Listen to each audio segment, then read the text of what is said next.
नमस्ते दोस्तों, कैसे हो आप सब। आशा करती हूँ आप सभी अच्छे होंगे और अपनी तैयारी में लगे होंगे। मैं आज पढ़ाने वाली हूँ संविधान। हमारे सिलेबस में है संविधान। इसमें बहुत सारे ऐसे टॉपिक मिल जाएंगे जो एग्ज़ाम के लिए बहुत इम्पोर्टेंट है। तो चलिए स्टार्ट करते हैं। परिचय। यह पुस्तक संविधान की कार्यप्रणाली पर लिखी गई है। आगे के अध्याय में आप संविधान की कार्यप्रणाली के विभिन्न पहलुओं के बारे में पढ़ेंगे। हमारे देश की सरकार की विभिन्न संस्थाओं और उनके आपसी संबंध के बारे में आपको ज्ञान होगा। हमारे देश की सरकार की विभिन्न संस्थाओं और उनके आपसी संबंधों के बारे में आपको ज्ञान होगा। लेकिन इसके पहले आप चुनाव, सरकार, राष्ट्रपति और प्रधानमंत्री के बारे में पढ़ें। यह समझना जरूरी है कि सरकार के पूरे ढांचे और सरकार की संस्था को नियंत्रित करने वाले विभिन्न सिद्धांतों की उत्पत्ति भारत के संविधान से हुई है। इस अध्याय के अध्ययन से आपको निम्न बातों का ज्ञान होगा। संविधान किसे कहते हैं, संविधान समाज को क्या देता है, संविधान समाज में शक्ति का बंटवारा कैसे करता है और भारत का संविधान कैसे बनाया गया है।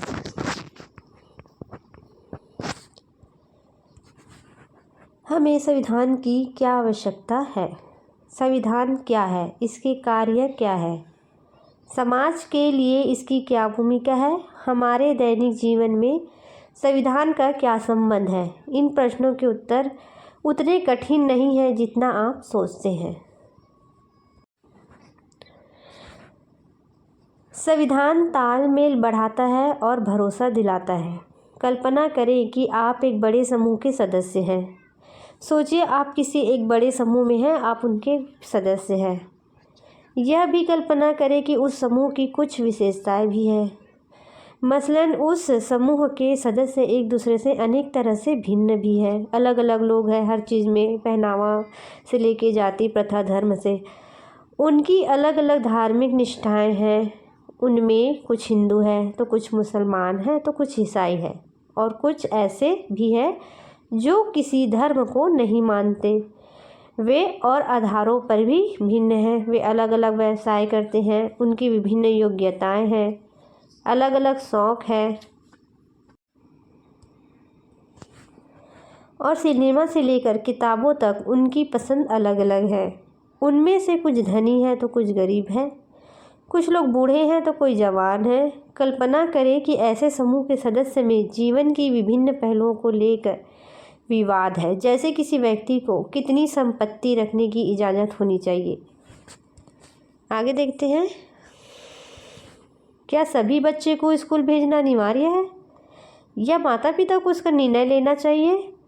इस समूह को अपनी सुरक्षा के लिए कितना खर्च करना चाहिए या इसकी जगह उसे बहुत सारे पार्क बनवाने चाहिए। क्या इस समूह को अपने कुछ सदस्यों के विरुद्ध भेदभाव करने देना चाहिए। भिन्न भिन्न लोग इनमें से प्रत्येक प्रश्न का अलग अलग उत्तर देंगे, लेकिन अपनी विभिन्नताओं के बावजूद भी इस समूह को एक साथ रहना है। सदस्य अनेक रूपों में एक दूसरे पर आश्रित हैं। उन्हें एक दूसरे के सहयोग की ज़रूरत होती है। इस समूह को शांतिपूर्वक एक साथ रहने के लिए क्या चाहिए, लेकिन इस समूह के लोग एक साथ रह सकते हैं यदि वे कुछ बुनियादी नियमों के बारे में सहमत हो जाए। इस समूह को ऐसे नियम क्यों चाहिए। कल्पना करें ऐसे बुनियादी नियम के अभाव में क्या होगा। प्रत्येक सदस्य अपने असुरक्षा महसूस करेगा। इसमें ये कहा गया है कि सारे विभिन्न के पोशाक से, कोई आर्थिक रूप से कमज़ोर, कोई गरीब, कोई अमीर, कोई जिसका कोई अलग अलग धर्म हो, अब उस बीच में आप उस समूह के सदस्य हो तो आप उन समूह में होते हुए भी सब अपना अपना धर्म को मानने वाले रहेंगे, सब अपनी पोशाक पसंद करने वाले रहेंगे। तो ऐसे में प्रत्येक सदस्य के लिए मतलब इस ग्रुप पे कुछ तो नियम लागू करना होगा ना, तभी तो ऐसे ही हमारा भारत में संविधान है वो जो नियम और कानून से चलता है।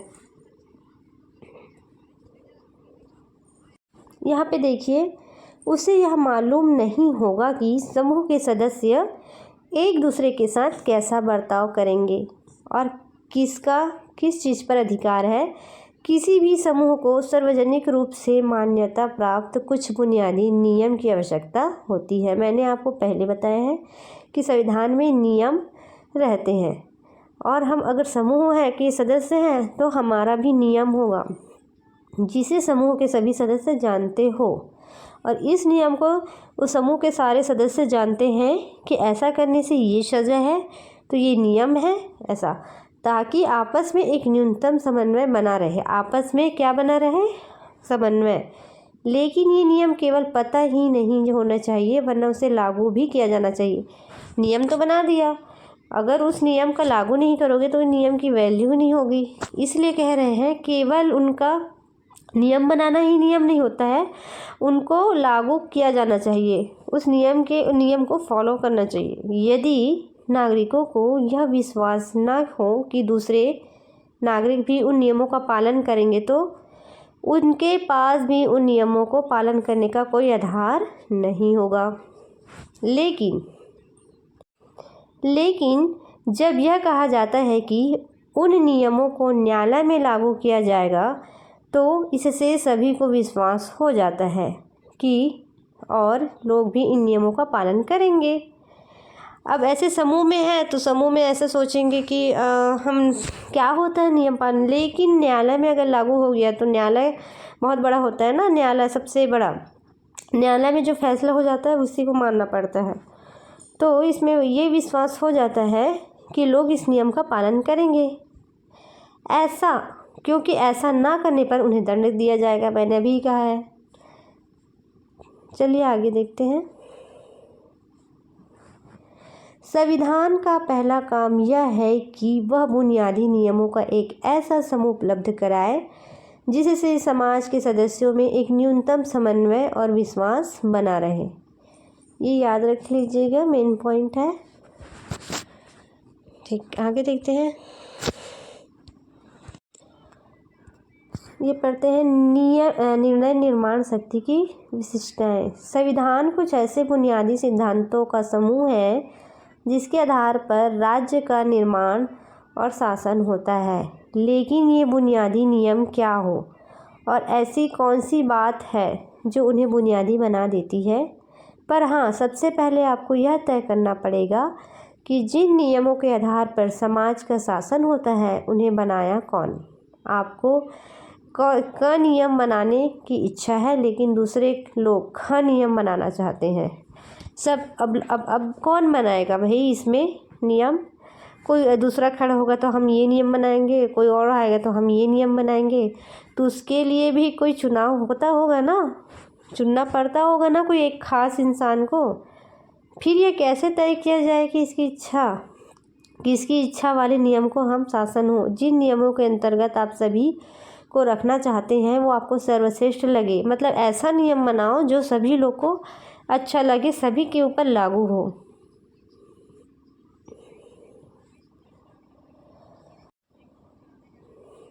इस विवाद को कैसे सुलझाया जाए? अतः यह निर्णय करने से पहले हमारे समूह को जिन नियमों में शासित होता है उसे वास्तव में यह तय करना पड़ा कि उन नियमों को बनाएगा आखिर कौन बनाएगा नियम को।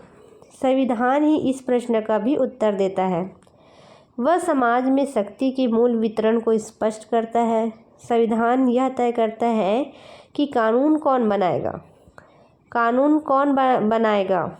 इस प्रश्न का उत्तर सैद्धांतिक रूप से कई प्रकार से दिया जा सकता है। राजतंत्र में कानून का निर्माण राजा करता है, जबकि कुछ संविधान जैसे पुराने सोवियत संघ के संविधान में निर्णय करने का अधिकार केवल एक पार्टी को दिया गया था। लेकिन यहाँ पे कहा गया है पुराने सोवियत संघ के, मतलब पुराने संविधान में, अब तो संविधान में संशोधित होते रहता है ना, तो रहा होगा कि संविधान में निर्णय करने का अधिकार केवल एक पार्टी को दिया गया था। लेकिन लोकतांत्रिक संविधानों में निर्णय मोटे तौर पर जनता लेती है। लेकिन यह विषय इतना सरल नहीं है। यदि यह मान भी लिया जाए कि जनता निर्णय लेती है, तब भी यह प्रश्न अनुत्तरित रह जाता है। जैसे कि जनता निर्णय कैसे लेगी? क्या कोई कानून बनाने के लिए सभी लोगों को सहमत होना चाहिए? प्राचीन यूनान की पद्धति के अनुसार क्या प्रत्येक मुद्दे पर सभी लोगों को वोट देना चाहिए?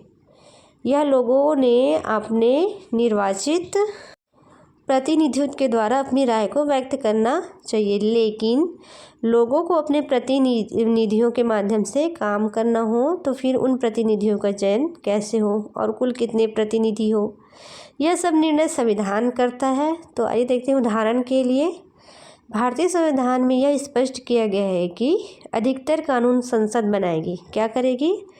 संविधान ने क्या कहा है? भारतीय संविधान स्पष्ट किया गया है कि अधिकतर कानून संसद बनाएगी और हमको ये बताना है कि संसद के कितने लोग मिलकर संसद का निर्माण करते हैं, उसके अंदर कितने लोग रहते हैं, और संसद का गठन भी एक विशेष प्रकार से किया जाएगा। किसी समाज में कानून कैसे हैं, इसे देखने के पहले उन कानूनों को बनाने का अधिकार रखने वाले को पहचानना होगा। यदि संसद को कानून बनाने का अधिकार है तो पहले उसे यह अधिकार देने वाला कोई कानून होना चाहिए। यह काम संविधान करता है। संविधान वह सत्ता है जो सर्वप्रथम सरकार बनाती है। ये बहुत ज़रूरी है कि क्या है? संविधान करता है, मतलब अधिकार देने वाला कानून होना चाहिए। यह काम सभी संविधान का है। संविधान सत्ता है और सरकार भी बनाती है। संविधान का दूसरा काम है यह स्पष्ट करना कि समाज में निर्णय लेने की शक्ति किसके पास होगी। संविधान अब दूसरा काम ये बोल रहा है कि समाज में निर्णय लेने वाली शक्ति किसके पास होगी। संविधान यह भी तय करता है कि सरकार कैसे निर्मित होगी। आगे देखते हैं। ये यहाँ पे चित्र में यूरोप का संविधान दिखाया गया है। सरकार की शक्तियाँ की सीमाएं क्या है? मान लीजिए कि आपने यह तय कर लिया कि निर्णय कौन करेगा, किंतु जब उस सत्ता ने कानून बनाए तब आपको लगा कि वे कानून पूर्णतः अनुचित है। उदाहरण के लिए उसने आपको अपने धर्म का पालन करने से रोक दिया। मतलब जैसे दिवाली में और कोई त्यौहार हो गया है ना, या कोई आपका धर्म है, पूजा पाठ में है, तो ये सब में आपको रोक लगा दिया। तो उनसे यह निर्णय लिया कि किसी खास किस्म के रंग वाले वस्त्र नहीं पहने जा सकते, या आप कुछ विशेष गीत गाने को स्वतंत्र नहीं हैं, या किसी विशेष समूह या धर्म जाति के लोगों को सदैव दूसरों की सेवा करनी पड़ेगी और उन्हें किसी प्रकार की संपत्ति रखने का अधिकार भी नहीं होगा। यह सरकार किसी को भी मनमाने तरीके से गिरफ्तार कर सकती है, या किसी एक खास रंग वाले लोगों को ही कुएं से पानी भरने की इजाज़त दी जाएगी। स्वाभाविक है कि आपको यह कानून अनुचित और अन्यायपूर्ण जरूर लगेंगे। यद्यपि ये सभी कानून सरकार द्वारा बनाए गए जो एक विशेष प्रक्रिया का पालन करके बनी थी, लेकिन सरकार द्वारा ऐसे कानून को बनाने के पीछे कोई अन्यायपूर्ण बात रही होगी। दोस्तों, मैं आप लोग को ये बता दूं कि मुझे एनसीईआरटी की बुक पढ़ना बहुत अच्छा लगता है। हो सकता है मेरे पढ़ाने में कोई चूक हो गई होगी, भूल हो गई होगी, उसके लिए आप मेरे को बोल सकते हैं। लेकिन मैं अपना थिंकिंग बता रही हूँ, मुझे एनसीईआरटी पढ़ना बहुत बहुत ज़्यादा अच्छा लगता है। और इसमें ऐसे छोटे छोटे पॉइंट ऐसे इजी टाइप के रहते हैं कि याद हो जाता है। और आप लोग भी मुझे बताइएगा कि आप लोग को एनसीईआरटी पढ़ना कैसे लगता है। चलिए आगे देखते हैं। अतः संविधान का तीसरा काम यह है कि वह सरकार द्वारा अपने नागरिकों पर लागू किए जाने वाले कानून पर कुछ सीमाएं लगाए। ये बोल रहे हैं संविधान का तीसरा काम है कि वह सरकार द्वारा अपने नागरिकों पर किए गए कानून पर कुछ सीमाएं लगाया जाए। ये सीमा इस रूप में मौलिक होती हैं कि सरकार कभी उसका उल्लंघन नहीं कर सकती। मतलब अब हमारे देश के नागरिक को भी मौलिक अधिकार है, उनका भी हक है सरकार को उनका उल्लंघन नहीं करना चाहिए और ना कर सकती है। संविधान सरकार की शक्तियों को कई तरह से सीमित करता है। संविधान क्या करता है, सरकार की जो शक्ति मिली रहती है उनको सीमित करता है, मतलब जितनी शक्ति मिली है आप उनका ही उपयोग करें, उससे ज़्यादा नहीं। सरकार की शक्तियों को सीमित करने का सबसे सरल तरीका यह है कि नागरिकों के रूप में हमारे मौलिक अधिकार को स्पष्ट कर दिया गया है। जी हाँ, हमारे बहुत सारे मौलिक अधिकार हैं जिसका उल्लंघन नहीं कर सकता और कोई भी सरकार कभी भी उल्लंघन ना कर सके। यहाँ पे दिया गया है, देखिए। इन अधिकारों का वास्तविक स्वरूप और व्याख्याएं भिन्न भिन्न संविधानों में बदलती रहती है, कुछ कुछ चीज़ें बदलती रहती हैं, लेकिन अधिकतर संविधानों में कुछ विशेष मौलिक अधिकार सदैव पाए जाते हैं। मतलब जो शुरू से जो मौलिक अधिकार है नागरिकों के लिए बनी है वो अभी भी बनी हुई है। नागरिकों को मनमाने ढंग से बिना किसी कारण के गिरफ्तार करने के विरुद्ध सुरक्षा प्राप्त है। आगे देखते हैं, यहाँ से कुछ देखते हैं। ओह, तो इसका मतलब यह है कि पहले आप एक राक्षस बनाएं और फिर खुद को उससे बचाने की चिंता करें। मैं तो यही कहूँगा कि फिर इस राक्षस जैसी सरकार को बनाया ही क्यों जाए, ये बच्चा सोच रहा है।